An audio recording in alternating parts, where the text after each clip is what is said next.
एक समय माता पार्वती ने भगवान भोलेनाथ से कहा, हे भोलेनाथ, आप पूरा दिन तपस्या करते हो, इस तरह घर का गुजारा कैसे चलेगा? गणपति और कार्तिकेय अब बड़े हो रहे हैं, उनका खर्चा बढ़ता जा रहा है, तो आप कृपा करके कुछ कमाएं जिससे घर का गुजारा चल सके। भगवान भोलेनाथ ने कहा कि हे गोरा, तुम क्या चाहती हो वह मुझसे कहो। तब माता गोरा ने कहा कि मैं चाहती हूँ कि आप अपने बैल नंदी को लेकर कृष्ण के पास जाइए, और कृष्ण के पास बहुत सारे बैल और खेत हैं, तो उससे एक बैल और मांग ले और उसके खेत मांग ले और वहाँ पर खेती करे। और कृष्ण से कह दे कि खेती में जो भी फसल उगाओगे उसका ऊपरी हिस्सा मेरा होगा और नीचे का हिस्सा कृष्ण रख लेगा। भगवान भोलेनाथ ने ठीक है कहा और नंदी पर बैठकर चल दिया। अब जैसे ही भगवान नंदी पर बैठकर चले तो नंदी ने कहा, हे भगवान, कृष्ण बहुत तेज है, आप उससे बच कर रहना। भगवान भोलेनाथ ने कहा कि चलो नंदी, जो होगा देखा जाएगा, और कृष्ण के द्वार पर जाकर शंख बजाया। कृष्ण निकलकर बाहर आया और भोलेनाथ को देखकर कहा कि कहिए भगवान प्रभु, आपने किस तरह यहाँ आने का कष्ट किया, मैं आपकी क्या सेवा कर सकता हूँ? तब भगवान भोलेनाथ ने कहा कि हे भोलेनाथ, हे कृष्ण, मैं तुम्हारे खेतों पर खेती करना चाहता हूँ और मुझे तुम्हारा एक बैल भी चाहिए। तो कृष्ण ने माता यशोदा से पूछा कि मैया, इस पर आप क्या कहती हो? तो मैया ने कहा, अगर भोलेनाथ कह रहे हैं तो सब ठीक ही होगा। तो भगवान भोलेनाथ ने कहा, लेकिन कन्हैया, मेरी एक शर्त है, जमीन पर मैं जो भी फसल उगाऊंगा उसका ऊपर का हिस्सा मैं लूंगा और नीचे का हिस्सा तुम रख लेना। कृष्ण ने कहा, ठीक है, जैसा आप चाहो। और एक बैल उनको दे दिया और वो जाकर खेती करने लगे।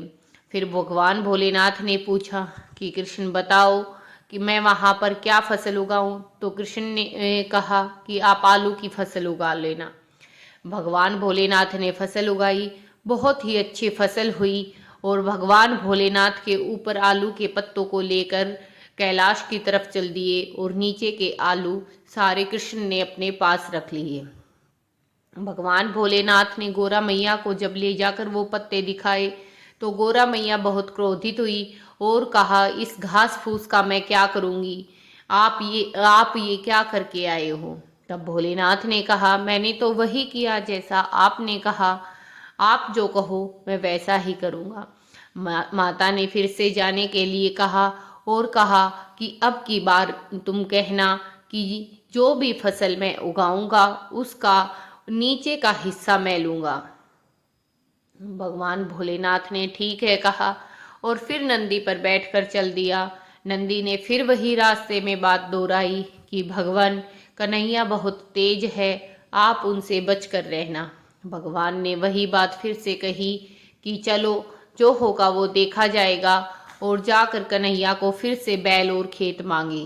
कन्हैया ने कहा, ठीक है, लेकिन भोलेनाथ ने कहा, कन्हैया, अब की बार शर्त ये है कि ऊपर का हिस्सा मैं नहीं लूंगा, मैं अब की बार फसल के नीचे का हिस्सा लूंगा, कहो क्या फसल उगाऊं? तो कन्हैया ने कहा, ठीक है, आप बाजरा उगा लो। भगवान भोलेनाथ ने बाजरे की फसल लगाई और कुछ ही समय में बहुत ही अच्छी फसल वहां पर उगकर तैयार हो गई, और जैसे की बात हुई थी उसी प्रकार ऊपर की बालें सारी कन्हैया ने रख ली और नीचे के पत्ते और घास फूस भगवान भोलेनाथ लेकर कैलाश की तरफ चल पड़े।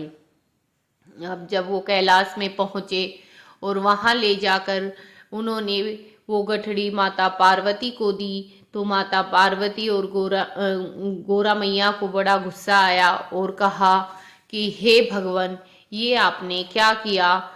आप, ये तो हमारे कुछ काम का नहीं है। ऊपर की बालों में जो अनाज के दाने हैं वो सब तो कन्हैया ने ही रख लिए।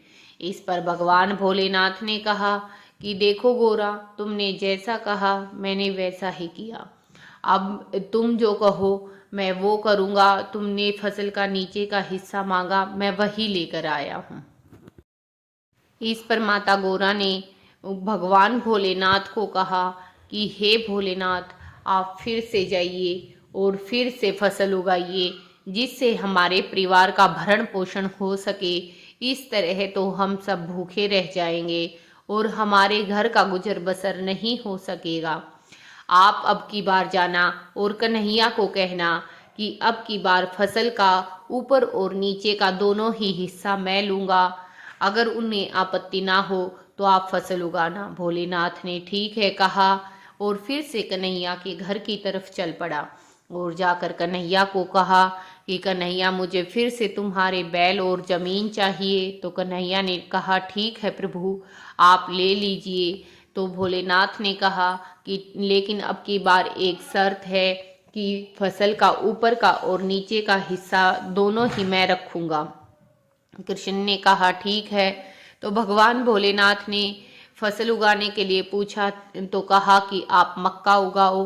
भगवान भोलेनाथ ने बहुत ही अच्छी मक्का की फसल उगाई। फिर यशोदा माता और कन्हैया ने दोनों ने फसल के बीच की जो भुट्टे होते हैं, जो कुकड़ी जिनको बोलते हैं, वो सारी गठरी में बांध ली और ऊपर और नीचे दोनों ही हिस्से भगवान भोलेनाथ को दे दिए। भोलेनाथ अब की बार बहुत खुश थे कि दोनों ही हिस्से में मैं लेकर आया हूँ। अब की बार पार्वती खुश हो जाएगी और ले जाकर माता गौरा को दिए। माता गौरा ने गठड़ी ली। उस समय वो भी बहुत खुश थी और फिर उन्होंने जैसे ही गठड़ी को खोला और वो घास फूस फिर से देखा तो गुस्से से चिल्लाई कि प्रभु, इसके अंदर के भुट्टे कहाँ हैं? इसमें तो इनका फल है ही नहीं। भगवान भोलेनाथ ने कहा मैं तो ऊपर और नीचे का हिस्सा लाया हूँ, बीच का हिस्सा तो कन्हैया ने ले लिया। तो माता बहुत उदास हुई और भगवान भोलेनाथ को देख ही रही थी कि उसी समय कन्हैया वहाँ पर आया। कन्हैया के हाथ में एक गठड़ी थी। उन्होंने माता पार्वती को नमस्कार किया और कहा हे माता पार्वती, आप क्रोधित ना हो। भोले बाबा है ही इतने भोले, तभी उनके भक्त उनको भोलेनाथ के नाम से बुलाते हैं। उनको अगर एक सूखा टुकड़ा भी भेंट किया जाए तो वो खुशी खुशी ले लेते हैं। इसमें उनका कोई दोष नहीं, ये सारी मेरी ही गलती है। ये देखो, मैं आपके लिए कितनी सारी फसल लेके आया हूँ। जो भी फसल प्रभु ने उगाई थी वो सारी फसल मैं आपको भेंट करने आया हूँ। और माता पार्वती ने फसलों की तरफ देखा। इतना अच्छा बाजरा, आलू और मक्का को देखकर माता पार्वती बहुत ही खुश हुई और कन्हैया को बहुत सारा धन्यवाद दिया और दोनों ने मिलकर भगवान भोलेनाथ की महिमा को गाया। अगर कहानी अच्छी लगे तो दूसरों तक शेयर करना। धन्यवाद।